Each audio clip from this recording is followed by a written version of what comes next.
Good afternoon to those of you who are here in person and to the people that are joining us remotely. Good morning, good evening, whatever it is, wherever you may be.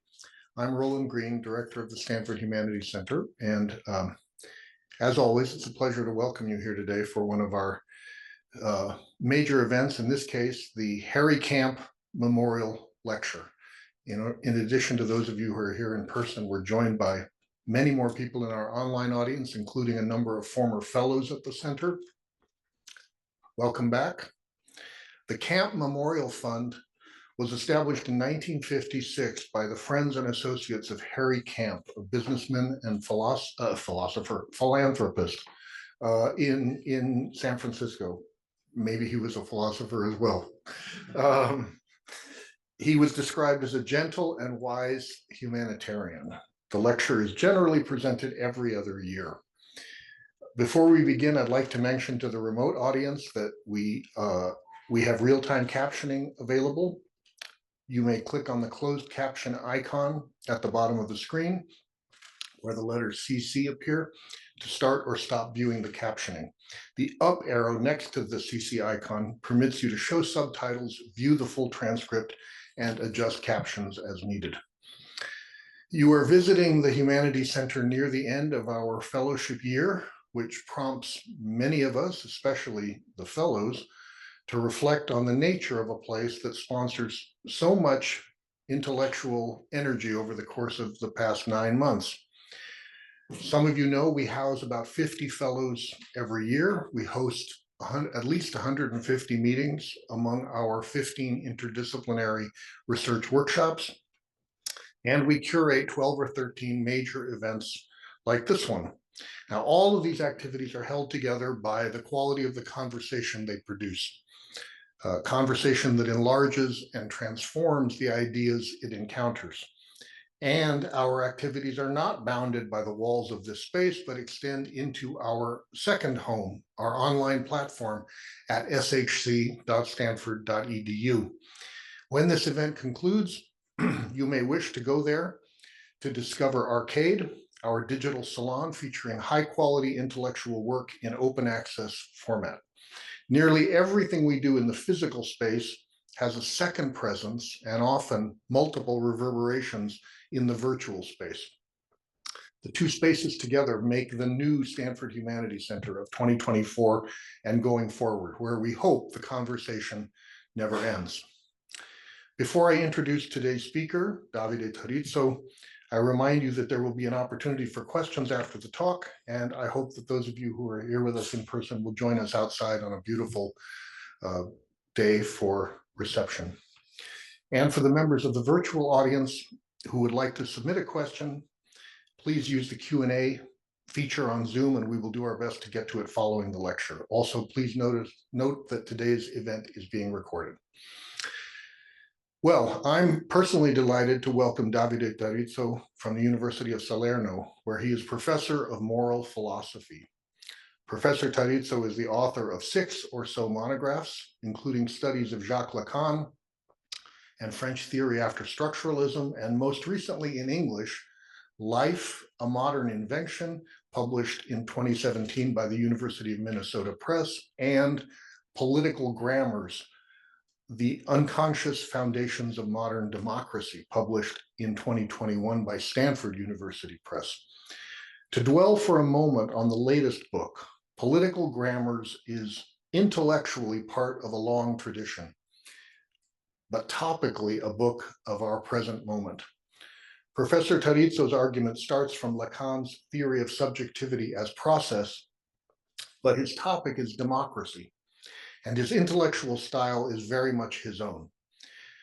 Tarizzo connects the state of democracy in our time to the travails of the university and the broader condition of knowledge. He distinguishes between kinds of democracies, nationalist and separatist, and sees nations as divided between two perspectives, that of the existing nation, characterized by heterogeneity, and the true nation, which is implicitly homogeneous.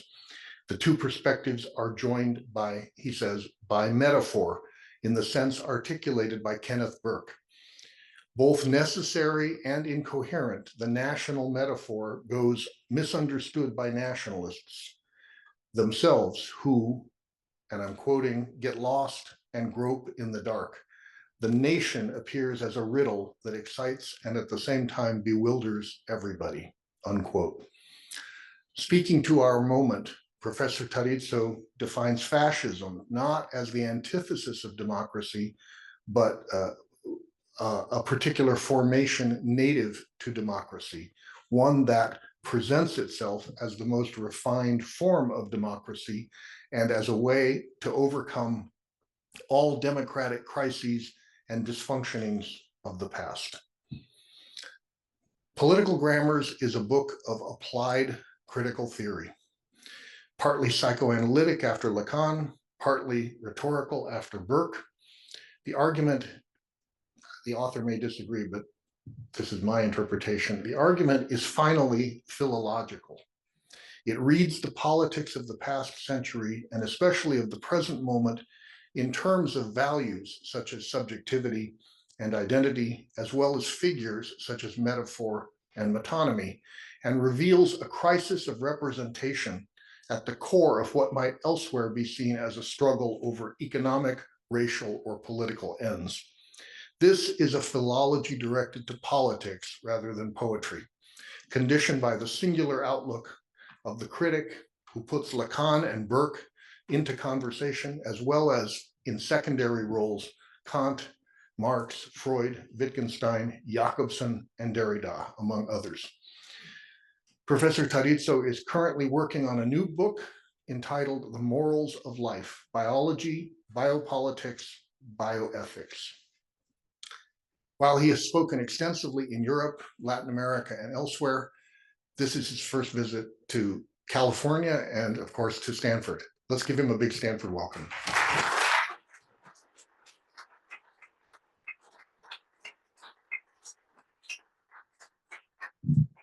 Thank you, Roland, for this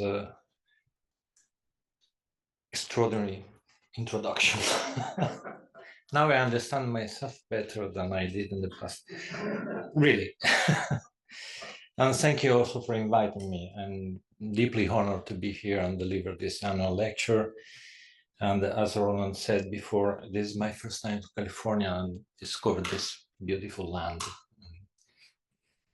So I take my cue today from a line that I found on your website concerning the Harry Camp Memorial Fund. The line says that it promotes the study of the concept of the dignity and the worth of the individual. My aim today is to explain how the dignity and the worth of the individual can be put into question by dismantling the very idea of the individual.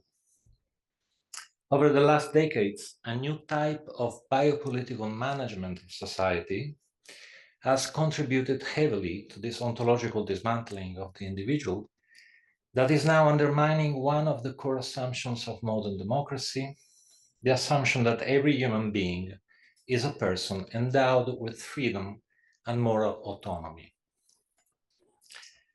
To briefly outline how this assumption is being challenged today, I will proceed as follows. First, I will recall some basic tenets of Michel Foucault's theory of biopower and biopolitics.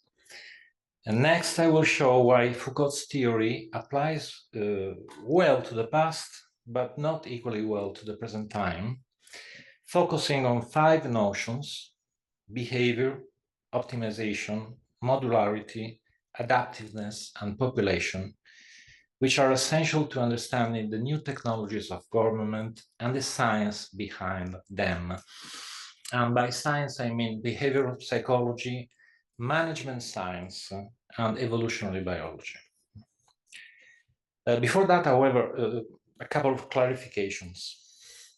The word biopolitics denotes both the government of human beings qua living beings and the branch of political theory, which studies how the biopolitical management of society has evolved in the modern period.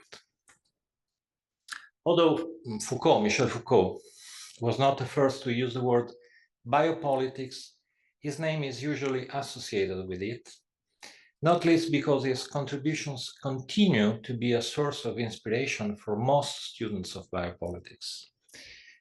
One important lesson that I draw from Foucault's works on biopolitics is that the biopolitical government of society is always grounded on some tacit assumptions about what it means to be human.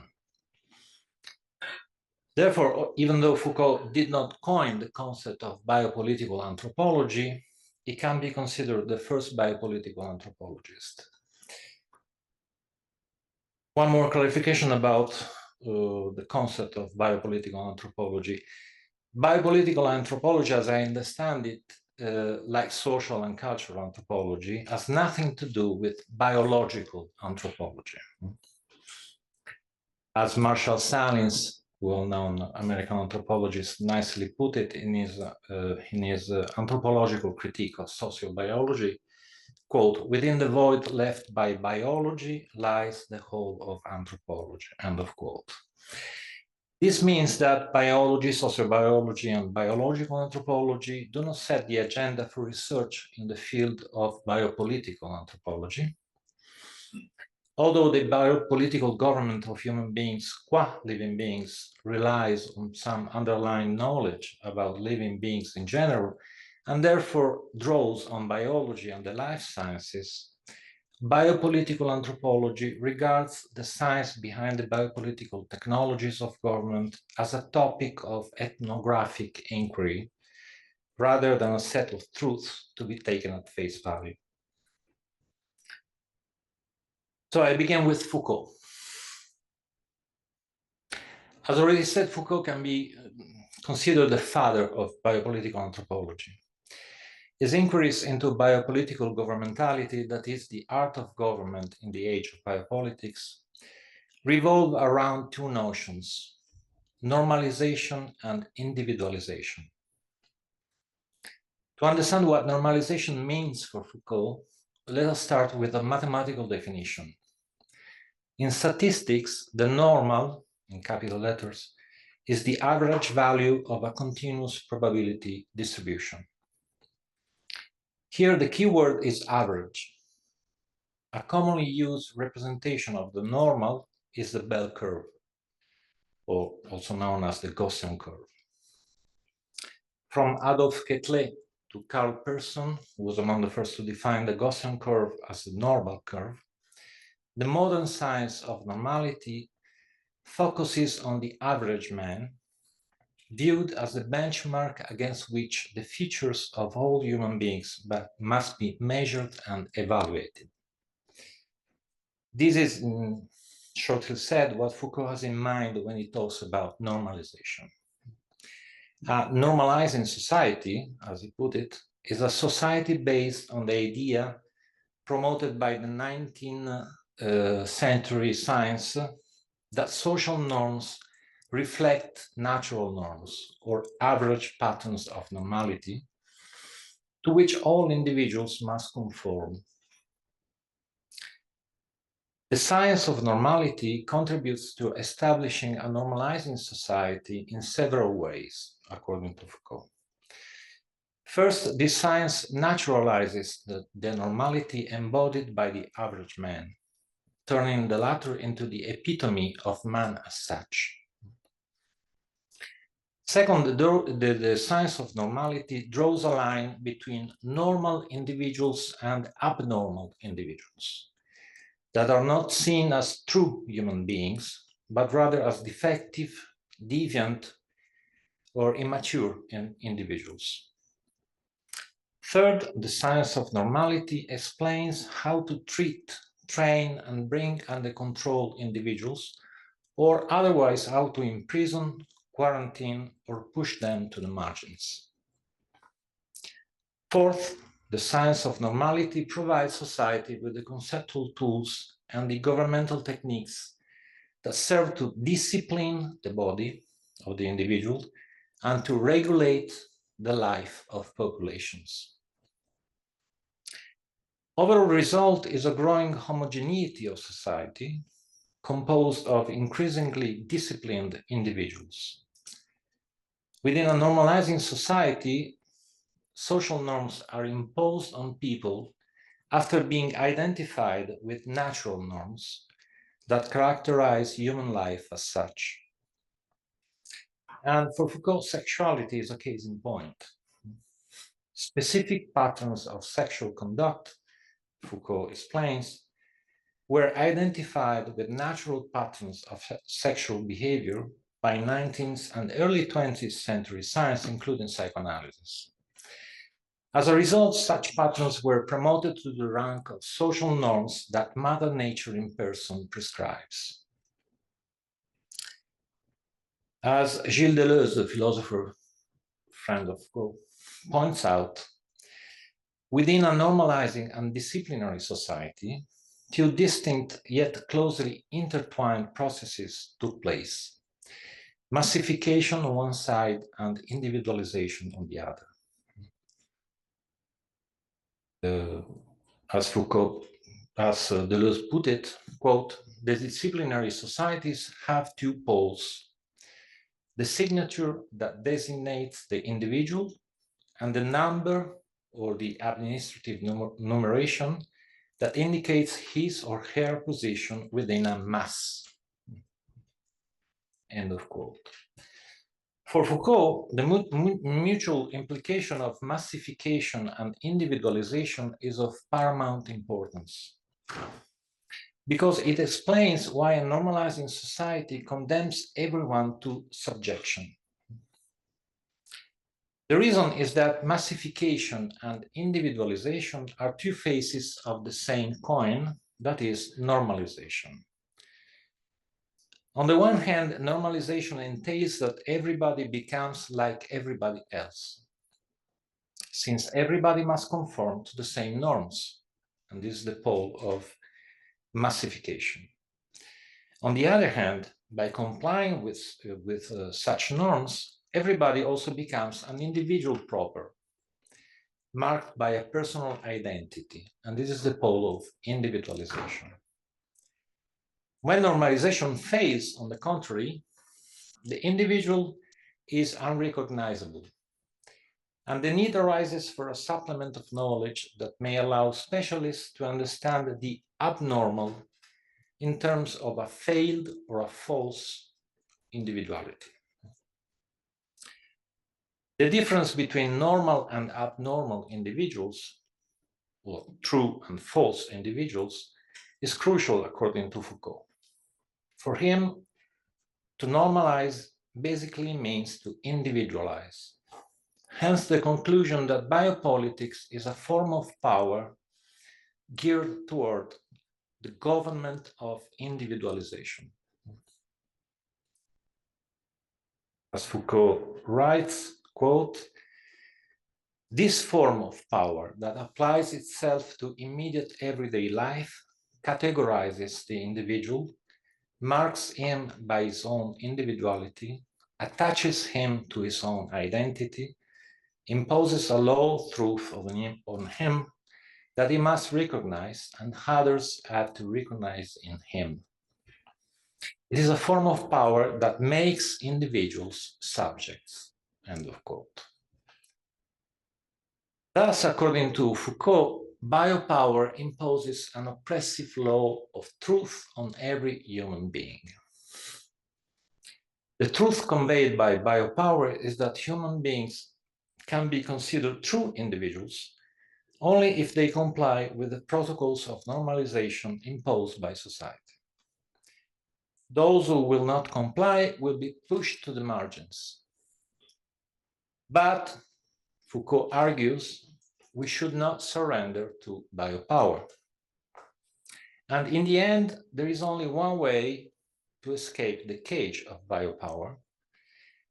That is to say, to show that the truth of the individual lies elsewhere, not in normalization, but rather in freedom. If biopower makes individuals subjects, as the above quotation says, then individual exists also before subjection, according to Foucault. And in fact, as he clarifies here and elsewhere, his analysis of biopolitical governmentality are not meant as an attack on the very idea of the individual. Rather, they question the status of the individual and urge us to fight against all forms of subjection and the submission of subjectivity. So resistance is Foucault's battle cry. And resistance implies that the individual is originally free, that the individual antedates biopower and its normalizing effects, and that, quote, at the very heart of the power relationship and constantly provoking it are the recalcitrance of the will and the intransigence of freedom, end of quote, which allow every individual to rebel against the government of individualization. According to Foucault, what hides deep down inside us before our subjection to power is our impatience for freedom. With this hymn to resistance and liberty, not only does Foucault leave the door open for a critique of power that can only be fueled by the irrepressible need for freedom and autonomy of human beings, but he also pledges allegiance to a long tradition of thought. Those who are familiar with Foucault's works know that in his last years, he felt closer and closer to Immanuel Kant, the father of critical philosophy, who was the first to define moral autonomy as the core principle of modernity, putting it at the center of the political project of the Enlightenment. Kant, however, is not the only name that should be mentioned here. What is perhaps even more interesting is that Foucault also reveals himself to be sympathetic to John Stuart Mill's ideas.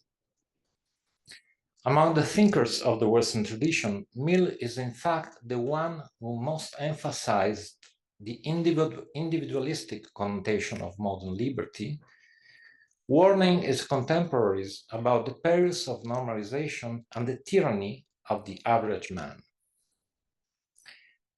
As he remarks in his famous book on liberty, resistance is the battle cry of all individuals worthy the name, those who are capable to distance themselves from the average mankind and defend freedom against any approved standard of conduct. Quote, these tendencies of the times cause the public to be more disposed than at most former periods to prescribe general rules of conduct and endeavor to make everyone conform to the approved standard.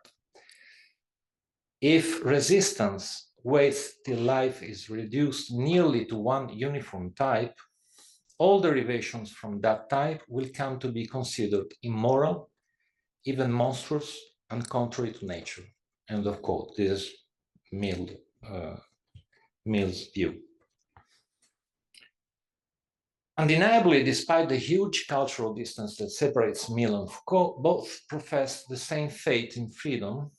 Both believe that in the individuality of human beings, and both hold that power is that which threatens liberty and the individual behind it. For this reason, power must be resisted. And every act of resistance necessarily presupposes that free individuals populate this world. In the absence of such free individuals, the modern concept of power stops to make sense.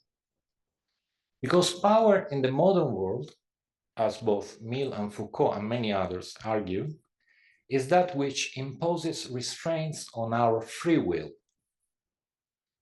In a world where free will doesn't exist, power itself becomes impalpable.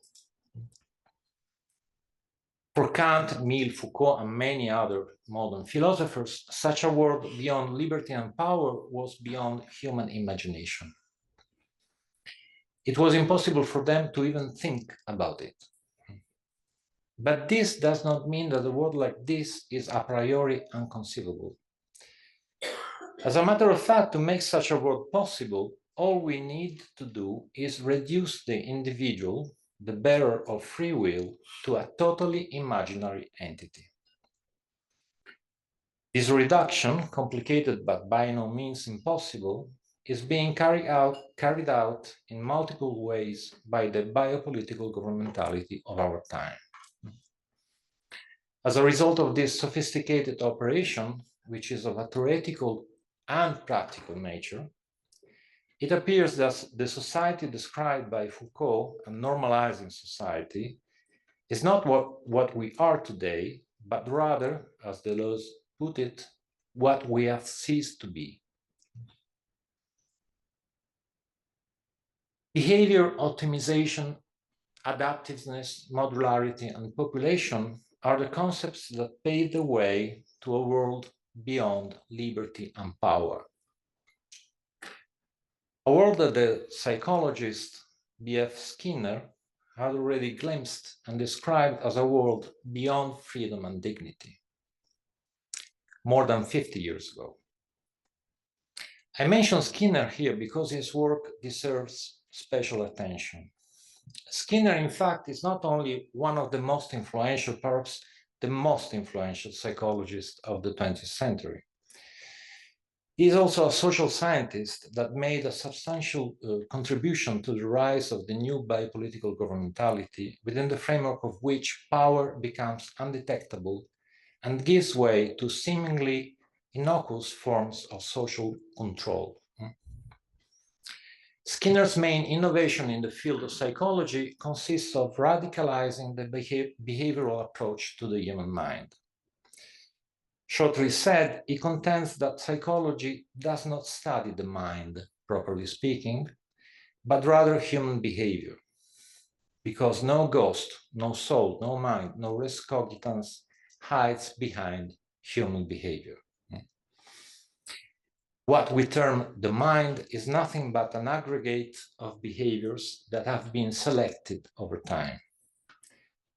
Maladaptive behaviors are punished and dismissed, whereas behaviors which are beneficial to the organism's survival are reinforced. Reinforcement, in turn, can be of two types, negative and positive. Negative reinforcement occurs when the environment responds to a certain behavior in such a way that an aversive stimulus is removed. Positive reinforcements means that an appetitive stimulus follows a certain behavior. Based on these very elementary concepts, Skinner theorizes that the construct mind can be decomposed into behavioral units or modules which form the various behavioral repertoires of organisms, from rats and pigeons to humans. Nothing else is needed to understand and handle the problems that human organisms encounter in their lifetime. Skinner's technology of behavior enables specialists to condition the conduct of human beings and solve their problems by means of punishment and reinforcement. Operant conditioning is the name that this technique takes. Importantly, as Skinner emphasizes many times, operant conditioning can and should be used to control and ameliorate not only the behavior of every single human being, but also the behavior of the whole society. And it is worth noting that Skinner doesn't characterize this type of social control as a form of intrusive or illegitimate power. Indeed, we can claim that there is power and protest that power is sometimes intrusive or illegitimate, only if we start from the assumption that people are free and that they are sometimes constrained to do something against their own will. But Skinner mocks the idea of free individual, of the autonomous man, because no free will or autonomous person hides behind human behavior from his point of view. It follows that humans have no special dignity compared to other living beings. In the final analysis, human society can be construed as a huge Skinner box, a device that Skinner designed to study the behavior of rats under open conditioning. As he says with sarcasm, quote, "A literature of freedom may inspire a sufficiently fanatical opposition to controlling practices to generate a neurotic, if not psychotic, response. There are signs of emotional instability in those who have been deeply affected by the literature. Life, liberty, and the pursuit of happiness are basic rights, but they are the rights of the individual and were listed as such at a time when the literatures of freedom and dignity were concerned with the aggrandizement of the individual. They have only a minor bearing on the survival of a culture," end of quote. At first, one might think that these remarks shouldn't be taken too seriously, but rather consider the provocative statements of a polemical thinker, whose arguments against the aggrandizement of the individual do not actually pose any threat to our freedom. However, this is not the conclusion that the US Senate reached in 1974, when the staff of the Subcommittee on Constitutional Rights issued a report on individual rights and the federal role in behavior modification, from which I quote a few lines, quote, "When the founding fathers established our constitutional system of government, they based it on their fundamental belief in the sanctity of the individual. The founding fathers took care to see that these inalienable rights were carefully protected. They understood that self-determination is the source of individuality, and individuality is the mainstay of freedom. Recently, however, technology has begun to develop new methods of behavior control capable of altering not just an individual's actions, but his very personality and manner of thinking as well. Because it affects the ability of the individual to think for himself, the behavioral technology being developed in the United States today touches upon the most basic sources of individuality and the very core of personal freedom," end of quote. Now, after reading these lines, one might continue to think that the problem raised by this report, namely the blatant contradiction between the methods of behavior control theorized by Skinner on one side and the principle of self-determination enshrined in the US Constitution on the other, is of no concern to us. Why? Because Skinner's speculations belong to the past, and these various techniques of behavioral engineering no longer enjoy the success they had in the 60s and 70s. Yet it would be a great mistake to think so. As a matter of fact, concepts such as operant conditioning are still widely used by researchers in psychology and many other sciences. Moreover, these concepts are now part and parcel of the new biopolitical technologies of government, which are changing the face of modern society. Shoshana Zuboff, a former student of Skinner at Harvard, has much insisted on this point in her essay titled "The Age of Surveillance Capitalism," in which she highlights, among other things, the increasingly widespread application of Skinner's techniques of behavior control in the private sector, especially the digital economy. The revival of such techniques in the age of the internet is easy to explain. Skinner's theory says that operant conditioning can modify the organism's behavior by modifying the environment with which the organism interacts. And when it comes to the internet, there can be little doubt that the best possible definition of it is precisely this. It is an environment, and besides, an artificial and easily manipulable environment. As such, the internet is the perfect place where to apply Skinner's techniques of behavioral engineering. But one can make further examples of the pervasive impact that Skinner's theory has on our lives. And here is a short list. Techniques of biopolitical management, such as nudging, social credit scores, and more recently, vaccine certificates, at least in Europe, involve the daily application of operant conditioning to large segments of society.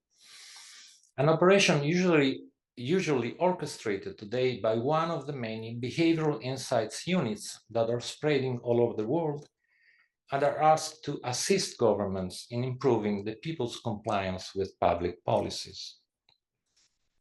For several years, moreover, Skinner's methods of behavior control have been used in the classroom and in the field of education more generally, where they now enjoy renewed popularity, not least because of the cross-fertilization between e-learning and video games that most often integrate the mechanism or the principle of operant conditioning into their design.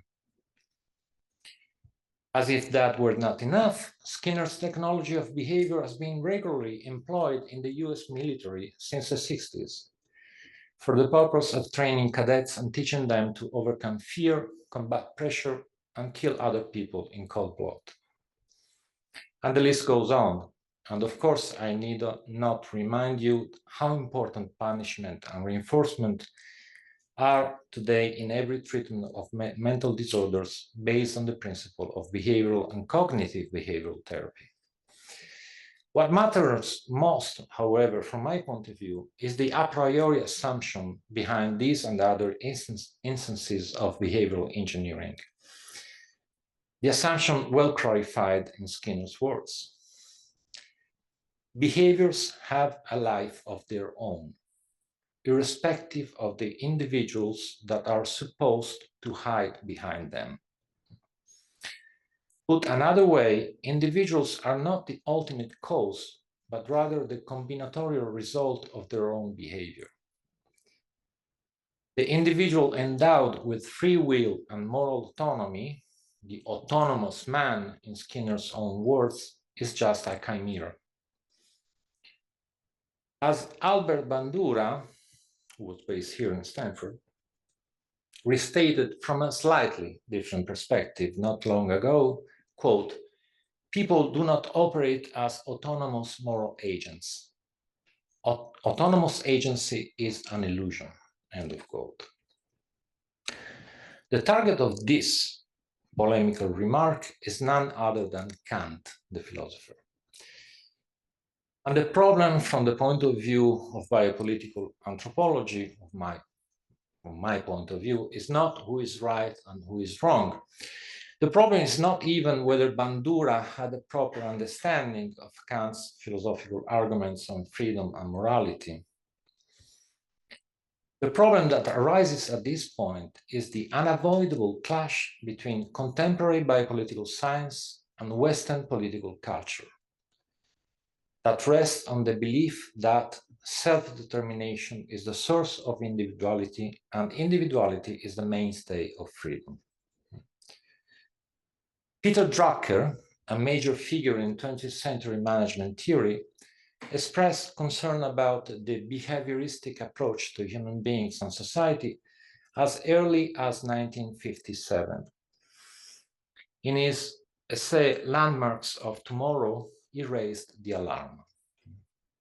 Quote, "We have acquired knowledge how to control others, how to enslave them, destroy them, dehumanize them.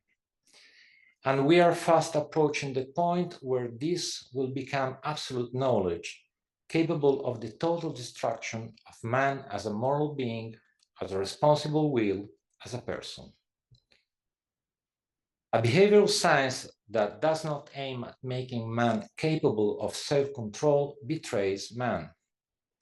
A behavioral science that does not affirm man as a rational and spiritual being betrays science. Totalitarianism is the final result of science without morality, end of quote. Today, unfortunately, or not, I don't know, Drucker's words sound like a litany coming from the distant past. Drucker still believed in the sanctity of the individual, as his theory of participatory management attests. Clearly, as Drucker concedes, management as such is a form of control. He uses the word. For him, however, to control does not mean to manipulate the others, but rather to guide and motivate them without forgetting for a single moment that, quote, the control system in a human social situation is a system based on will. That we know very little about the will is not the central point, end of quote. In short, the autonomous man mocked by Skinner remains the main character of Drucker's theory. Managers control the others, but not in the sense of enslaving, dehumanizing, or de-individualizing them. This view is no longer common among management theorists, and not because we have gained a better knowledge of what the will is. Rather, the fact is that there has been a paradigm shift in this as in other social sciences over the past decades.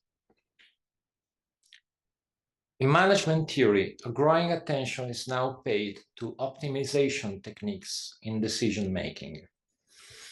For this reason, even today that we have entered the era of analytics, the new science of management, as Herbert Simon calls it, is often identified with operations research, a new branch of science which studies how to improve efficiency in problem solving through mathematical modeling and computational methods.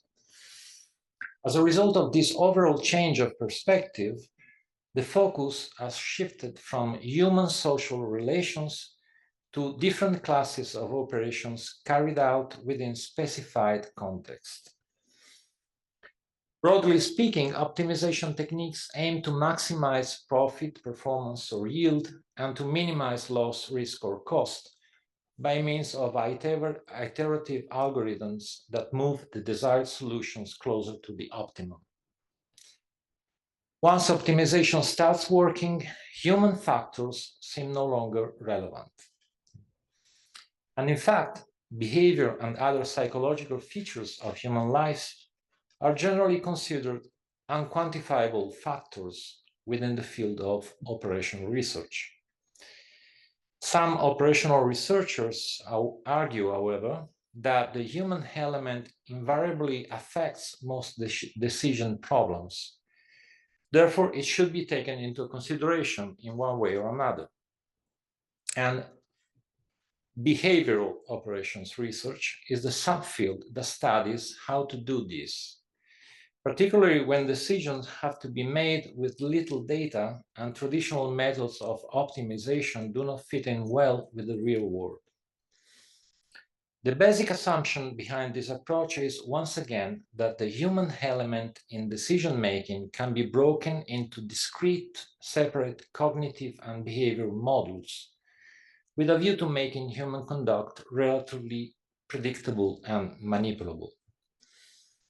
This assumption is clearly at odds with Drucker's understanding of management as a practice centered on communication and responsibility. But management science today does away with these concepts, just as it does away with the centrality of the individual and the related concept of will. That said, it is also to be noted that management scientists and biopolitical theorists do not stop talking about human freedom for all that.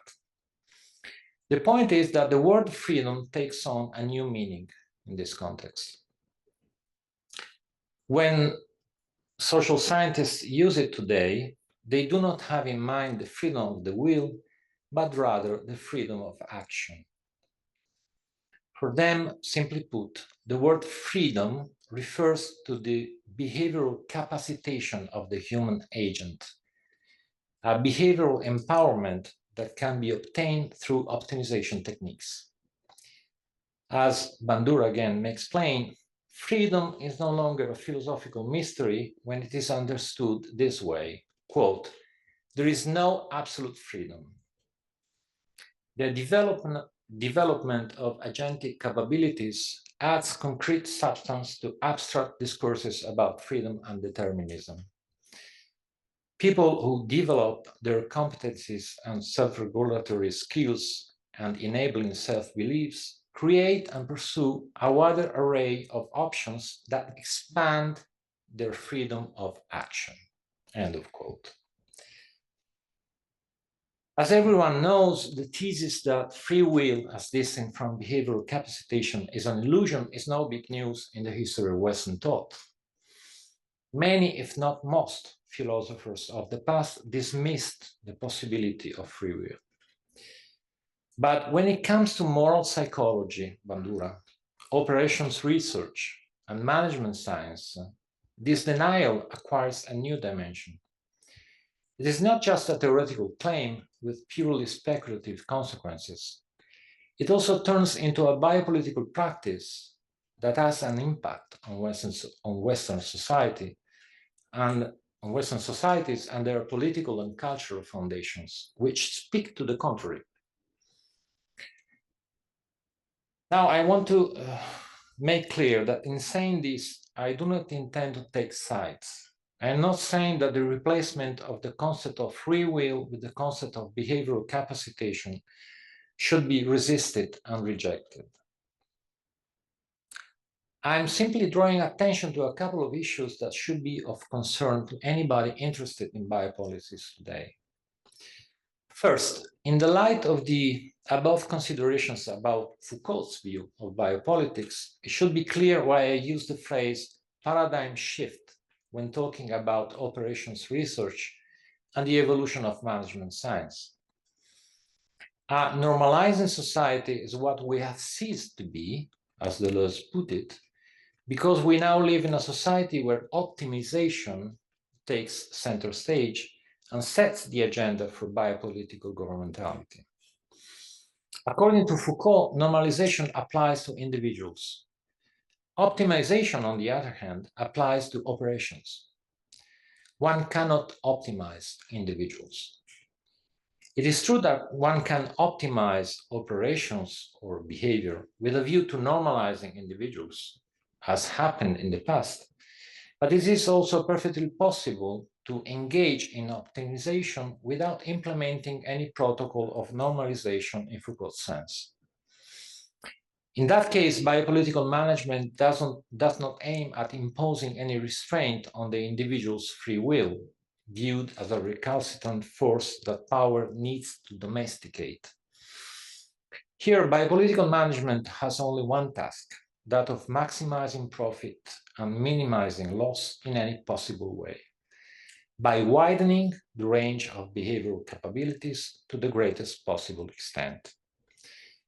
Thus, the guiding criterion for biopolitical interventions is no longer the discrimination between normal and abnormal individuals, but rather the distinction on a smaller scale between optimal and non-optimal solutions to discrete molecular problems of decision-making and behavioral capacitation. Within this context, the grand design of social normalization is doomed to lose ground. What matters most is the short-term performance which follows the rule of operational success in the foreseeable future, without following any overarching principle of social standardization. Individuals are no longer urged to conform their free will to any predetermined ideal of normality, for the simple reason that the individual as such is no longer the focus of governmental interventions. Second point, since free will is no longer at stake here, power itself becomes undetectable. And the new techniques of biopolitical management tend to be seen as forms of benevolent control by those who put them into practice, as well as by those who are affected by them. In fact, we can say that there is power in the world if and only if we are in the presence of individuals endowed with free will, over whom power can be exercised. But this is not what human beings look like these days. In a world where the individual is no longer the focus of governmental interventions and where human conduct is broken into pieces, that is, cognitive modules and behavioral variables which translate into better or worse operational results, the freedom of the will disappears behind the freedom of action, and power can no longer be accused of imposing arbitrary restrictions on liberty. If anything, power or what was once called by that name is now understood as being aimed at improving human performance. Thus, power as such seems to disappear, and words like resistance cease to make sense, at least from my point of view. Resistance against what? Why should anyone resist protocols of biopolitical management which enhance human behavior? In the end, the very idea of a critique of power sounds rather puerile if we adopt the view that freedom of action is all that matters. Now, according to the advocates of self-determination theory, a psychological theory of human motivation and personality that, despite empirical success, does not arouse a lot of interest among social scientists, there might be a problem with this view. Because behavioral capacitation should not be conflated with human freedom. It is one thing to be able to achieve an operation. It is another to be able to achieve it deliberately, based on free choice and intrinsic motivation. To which most management scientists reply today that we should frame the whole issue differently. Stafford Beer, B-E-E-R, one of the first to promote the operations research approach to management in the post-war period, was also the first to expand on the new meaning that the word freedom is likely to take in our age. This is not the place to go into the details of his theory, which draws heavily on cybernetics. I will just explain the reasons that pushed him to coin the phrase designing freedom, and to identify the concept of freedom with the apparently opposite concept of control. Even though Beer was not as influential as Skinner, it seems to me that he can be considered one of the most interesting philosophers of our time, based on Hegel's definition that says philosophy is its own time comprehended in thoughts. For Beer, cybernetics is the science of effective organization. Therefore, there is no substantial difference between management science and cybernetics. Any kind of human organization, from the small enterprise to the nation state, should be seen as a dynamic system that exhibits a variety of states and is constantly subject to perturbation. Any such system is modular, according to Beer, in that it is composed of relatively independent modules which all contribute to the functioning of the system as a whole. And the system can be said to be viable when it is capable to adapt to external perturbations that may cause malfunction or even prompt the collapse of the system. To achieve adaptation, Beer contends, dynamic systems must exert some sort of anticipatory control over the environment, and this entails processing information, modeling ever-changing patterns of potential or actual events, and continually updating the growing amount and increasingly complicated variety of inputs that the system receives day by day. The human brain, like any other living system, is a paradigmatic example of dynamic system, according to Beer. But the problem from his point of view is that the human brain is no longer adequate to cope with the exceedingly wide range of fast-changing inputs with which we are confronted nowadays. And the same can be said, according to him, of our social and political institutions. that have turned into inefficient and maladaptive systems over the years. More control is needed, Beer maintains, if we wish to recover the freedom that we feel we have lost because of our incapacity to face the challenges posed by an ever more complex world. The conclusion he draws from all this in the 70s will seem pretty obvious to most people 50 years later. Only the computer and a new type of management inspired by the science of cybernetics can ensure that society will grow into an efficient, adaptive, viable system. As he writes, quote, "What we understand, we can control." And so you see why I've called this series Design Freedom. The contradiction built into this title is the figure of speech called oxymoron. The freedom we embrace must yet be in control, end of quote. Now, although Beer claims that the idea of designing freedom is only apparently self-contradictory, we may nonetheless wonder what the word freedom means exactly for him. Indeed, we find two different definitions of freedom in Beer's works. On the one hand, he speaks of the freedom we have lost, the freedom of the individual, the freedom that our society cannot defend any longer, according to him. As he says, quote, "Our culture insists on the uniqueness of the individuals, but our society cannot live up to that. This is no criticism, it is a scientific fact. Our culture also insists on the absolute freedom of the individual, but our society cannot live up to that either.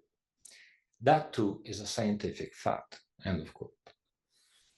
On the other hand, Beer talks about the freedom we should fight for and recover at this point in time, a freedom which does not resemble much the old one. As he argues, quote, "Our personal freedom is not the absolute we take for granted. We are profoundly constrained by the limitations of our brains," end of quote. Owing to such limitations, the new freedom we should conquer is not our old freedom, the free will of a too limited individual, but rather the freedom and power of a viable dynamic system that can adapt and survive thanks to its ever-increasing capacity to face situations which are totally unmanageable from the point of view of the human brain or of any single individual. In this perspective, therefore, the individual should not be aggrandized, but rather understood as an autonomous part of a higher level viable system, the overall functioning of which is contingent on the effective organization of its autonomous parts, which are themselves autonomous viable systems fitting into each other like Chinese boxes.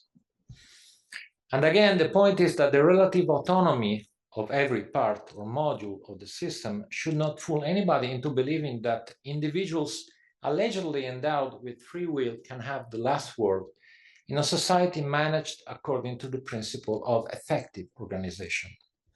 In a society like this, the only relevant question is how to synchronize and combine the functioning of every module with the functioning of all others.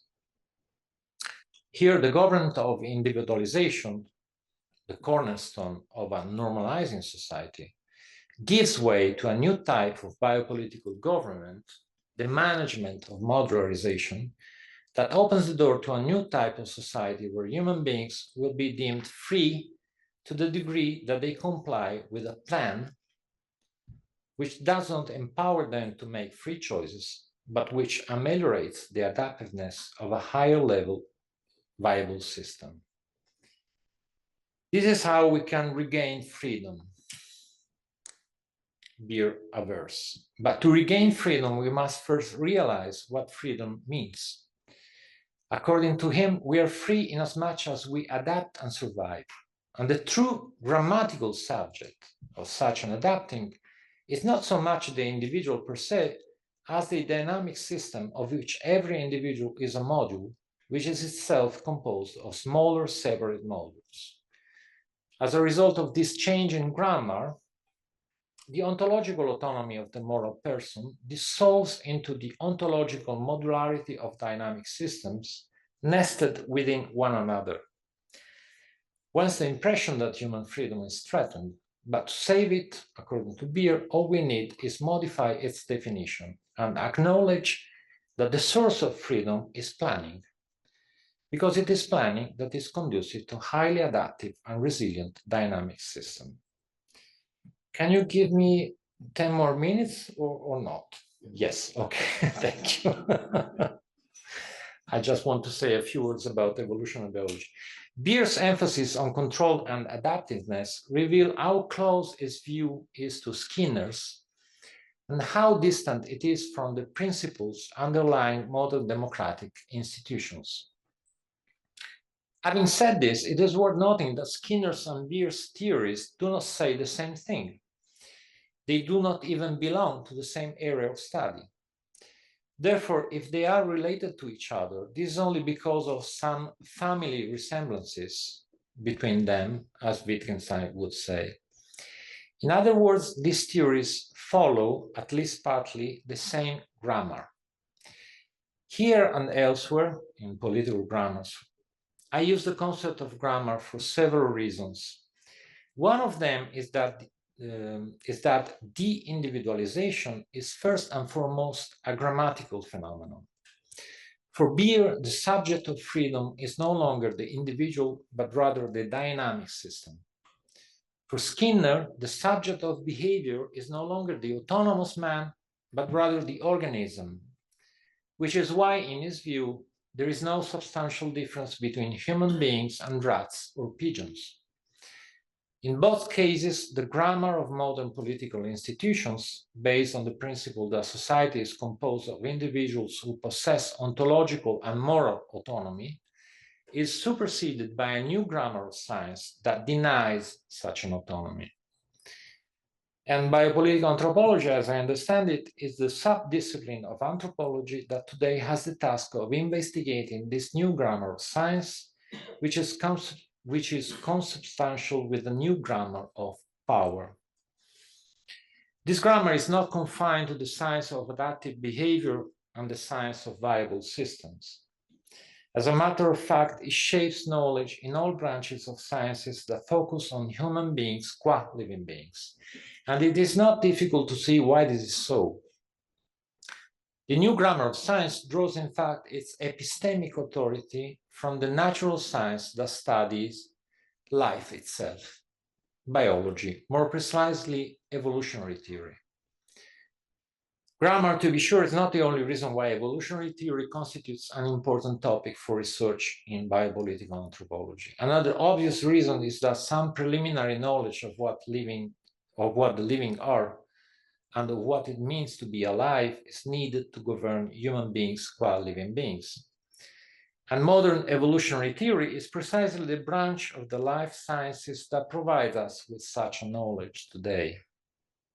According to this theory, human beings, like all other living beings, are the product of evolution by means of natural selection. Nowadays, nobody is in a position to reject this idea and offer another, possibly more persuasive scientific explanation of what living beings are. It is true that the theory of natural selection is controversial and that some scholars continue to doubt its validity, but the fact remains that this theory is still the one at the center of the debate. Importantly, moreover, the relevance that this theory has acquired over the last decades is also due to the fact that this theory answers the question, what is man? Was ist der Mensch? The question that Kant and many other philosophers of the past deemed impervious to scientific investigation. Long story short, the theory of natural selection, or to call it by its name, Neo-Darwinism, today serves the same function that ancient myths and religions had in the past. It explains where humans come from, what humans are, and where humans are going. The never-ending quarrel between neo-Darwinians and creationists is just one more piece of evidence that the social function of evolutionary theory goes far beyond its scientific meaning. Whatever the scientific validity of the neo-Darwinian view of nature may be, this view has a mythological surplus value. It tells us how to find our place in the cosmos in a secular age. And in view of that, it is no surprise that the influence of neo-Darwinism extends far beyond the life sciences. And this brings us back to the question of grammar, but I want to keep it short, so I skip over this passage. And I just want to emphasize one last point concerning the concept of population and the meaning that this concept takes in evolutionary theory.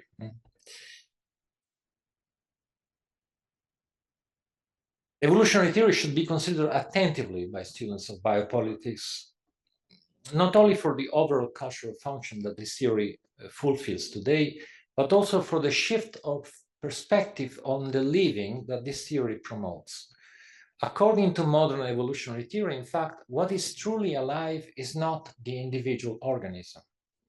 It is the population. And the biological notion of population is key to the ontological disintegration of the individual.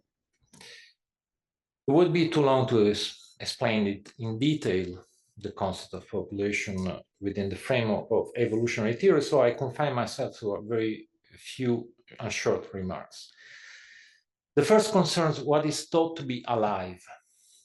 Nowadays, according to most evolutionary biologists, life should be defined by the possession of the properties which are needed to ensure evolution by natural selection. As John Maynard Smith, a well-known evolutionary biologist, put it some years ago, quote, "We shall regard as alive any population of entities which has the properties of multiplication, heredity, and variation." The justification for this definition is as follows. Any population with these properties will evolve by natural selection, end of quote. It follows from this definition that only populations of entities and not individual organisms can be regarded as alive because only populations can evolve over time. And importantly, such populations are not to be seen as being composed of individual organisms for the same reason as before. Organisms as such do not evolve. Therefore, the entities of which evolving populations are composed can only be evolutionary traits or adaptive modules of which organisms themselves are composed. As Elliot Sober, a philosopher of biology, has pointed out, quote, "A population is not to be identified with a set of organisms in it," end of quote. The result that we obtain by combining Maynard Smith's definition of alive with Sober's clarification about the concept of population is a particular view of the living that downplays dramatically the role that individuals play in the natural world. In some sense, based on modern evolutionary theory, one might even say that no individual organism has a life of its own. Population thinking leads to such an awkward conclusion. As Il Sober writes, quote, "Darwin and Galton focused on the population as a unit of organization. The population is an entity subject to its own forces and obeying its own laws. The details concerning the individuals are pretty much irrelevant. In this important sense, population thinking involves ignoring individuals. It is holistic, not atomistic," end of quote. Thus, given the ontological irrelevance of individuals, the latter ultimately turn into an epiphenomenon of life. Since life can be breathed only into evolving populations of evolutionary traits, the individual organism seems like a ghost, devoid of reality. As Stephen Jay Gould and Richard Lewontin have famously argued, this ontological disintegration of the organism, understood as a patchwork of evolutionary traits, stems directly from the modular view of the living that lies at the bottom of the neo-Darwinian view of evolution. If natural selection decides what is alive and what is not, and if natural selection acts on separate modules, the adaptive traits, and nothing else, then the individual as such is not alive, properly speaking, no matter how weird this implication may seem at first glance. The view criticized by Gould and Lewontin is still largely predominant among biologists. The ontological dissolution of the individual is an essential feature of the science of life, which lays the foundations for the politics of life of our time. In my latest book, forthcoming book in August, The Morals of Life, mentioned by Roland a moment ago, I expand on this and other points of intersection between science and politics, highlighting the axiological implications of the Neo-Darwinian research program and the impact of what I call the morals of life on today's biopolitical governmentality. As I also explain in that book, the evolution of disciplines such as economics and psychiatry, particularly DSM-3, which was mentioned this morning, in the late 20th century, gives further evidence that the individual is no longer a player in the game of life that contemporary societies stage following the teachings, again, of Mother Nature. Thank you. Sorry for being so long.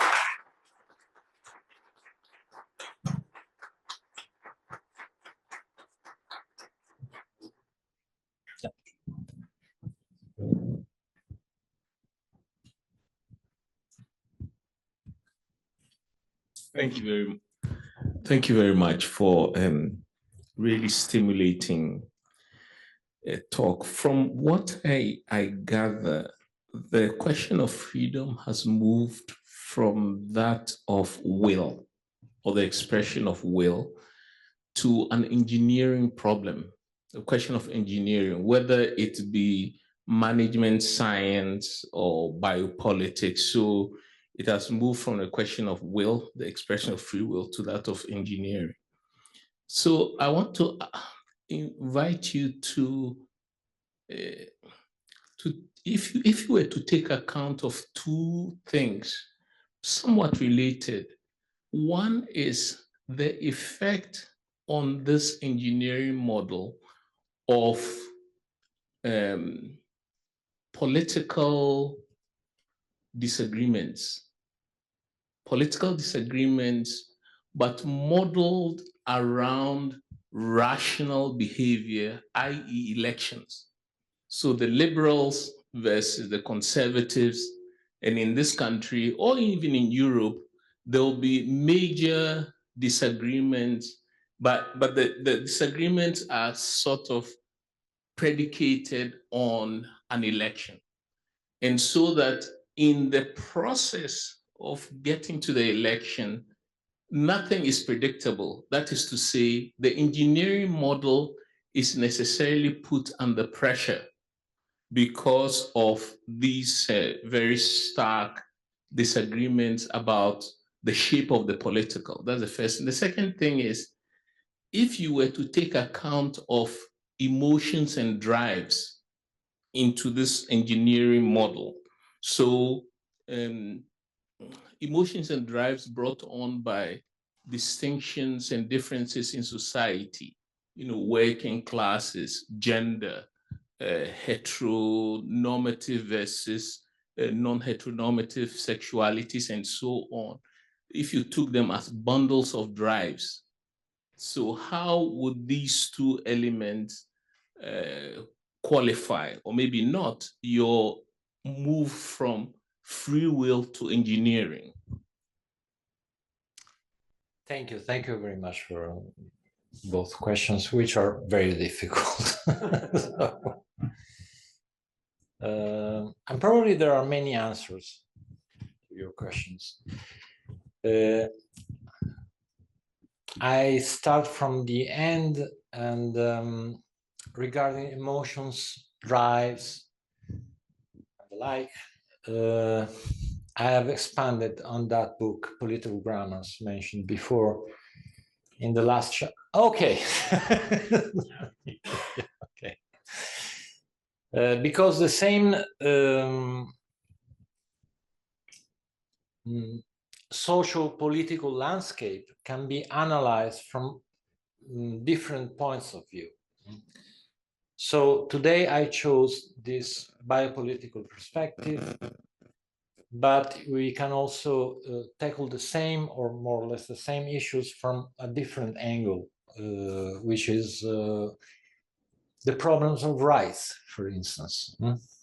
I will talk about this tomorrow with graduate students. And we reach the same conclusion. We can reach the same conclusion, I think. So, and in that book, Political Grammars, I use many notions taken from psychoanalysis, in particular Lacanian psychoanalysis. So the notion of drive, the notion of fantasy, all this, the problem of the affective sphere of human life as being captured by some political symbolic mechanism on the collective level. As regards the first question, I think that nothing changes if whether Biden or Trump wins the election from a biopolitical point of view. Biopolitics is something that goes on a different level. I'm pretty sure that nobody can change anything to this. This is a trend nourished, fueled by science, by our science. And the problem is that our science and our political tradition are now diverging in a dramatic way. So I don't even think that I can describe myself as a critical theorist. You use this. I don't see myself as a critical theorist. And the reason is very simple to explain. To be a critical theorist, one has to assume that one is free, that the individual is endowed with moral autonomy and freedom.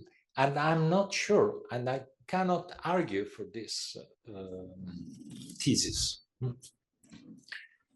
This is why I said at some point that I didn't intend to take sides. And this is why I chose the concept of anthropology, of biopolitical anthropology. Mine is not the perspective of a critical theorist like Foucault, protesting and promoting his own freedom from power, etc. Because we have no theory of freedom. Nobody knows what human freedom is. And in the part of the paper that I didn't have enough time to present, I try to explain what the main problem is at this point in history. And the problem is that the banality of evil becomes possible again once the concept of individual freedom and the related, closely intertwined concept of moral responsibility are left aside. Adolf Eichmann, according to Arendt, was a man who has disowned his individual freedom, his individual free will, and his own individual responsibility. And it is at that point in history that, according to Arendt, the possibility of the banality of evil arises. And my point in the rest of the paper is that this possibility becomes possible again in the long run, not now.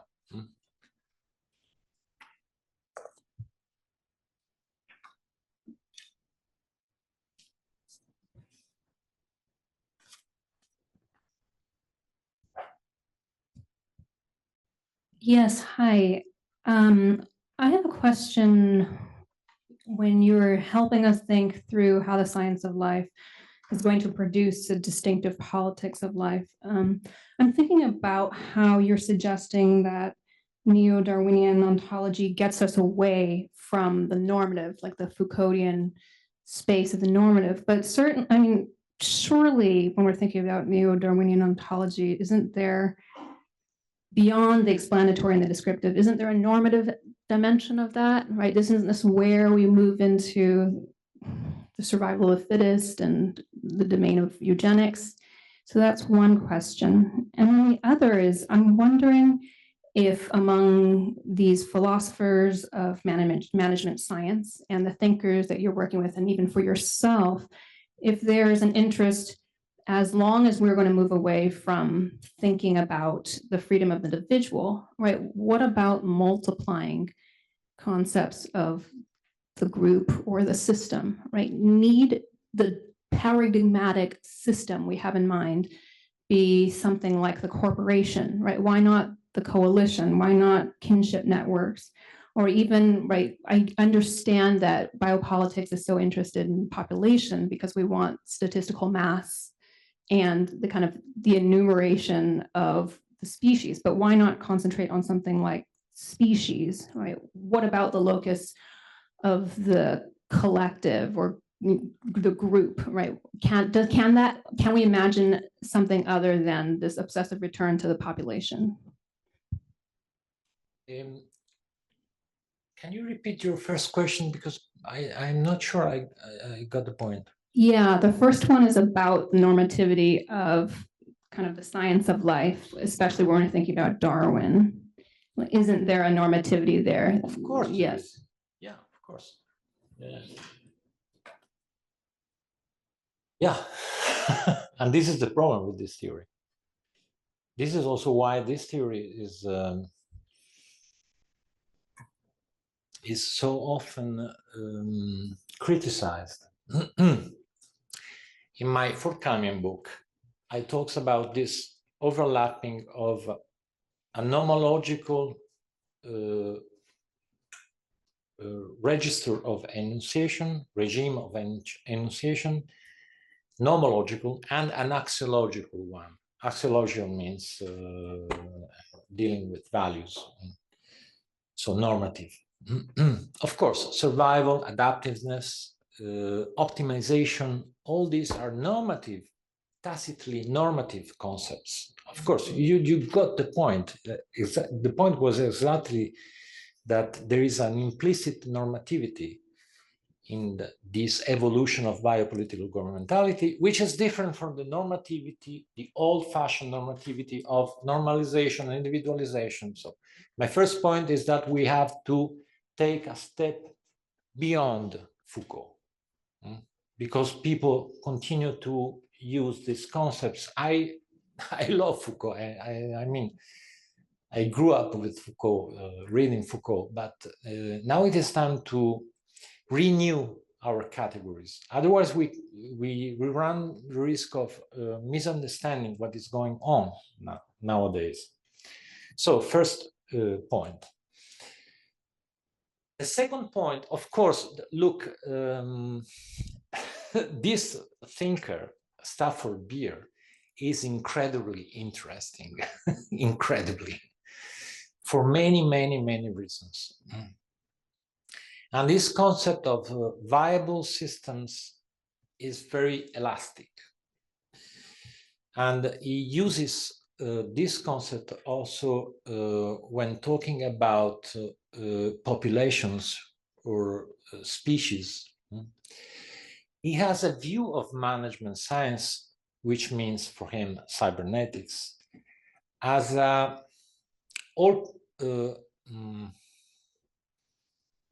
all-pervasive theory of reality. And he also introduces many new notions that allow the reader to understand that what management is today. And management science is the science of the unknown. And this is a huge difference between conventional science, Galilean science, according to which nature is a book written in numbers, and the idea of management science as the science of the unknown. It is an altogether different perspective on reality that comes up at that point. So, of course, if you take a look at Beer's books, you will find a lot of interesting and stimulating observations regarding also this problem of populations, the collective level of the analysis, and so forth. Thank you.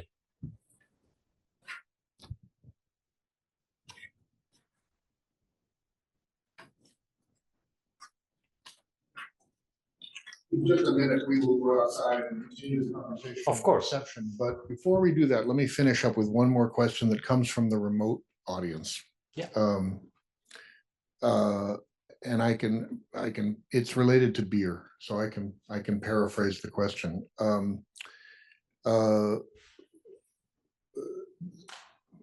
Part of the work of the talk is to take a number of terms and hold them up for examination, like freedom, in such a way that we realize that they have been emptied out of content, and they now, even though we still use them out of habit or custom or convention, they actually mean something very different than what they did several generations ago. One term came into the talk through beer, and it was, I would love to hear you, and so would someone else, subject that term to your kind of analysis. The term is design. What do you do with design as a feature of this kind of biopolitical regime? Because it's everywhere. Yeah. Yeah. Well, design is almost a synonym of what Beer calls the plan or planning. And yeah, I mentioned design when I was talking about the design of video games today. And operant conditioning is a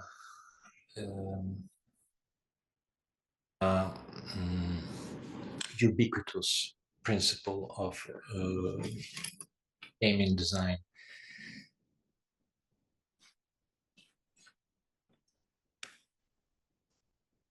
But I never thought about the concept of design in particular. So to be honest, I have no answers. And I like to be honest. Okay. Sorry about that. Yeah. Okay. But thank you for the, Yeah, sure. the remark. Let's thank Davide one more time. Thank you.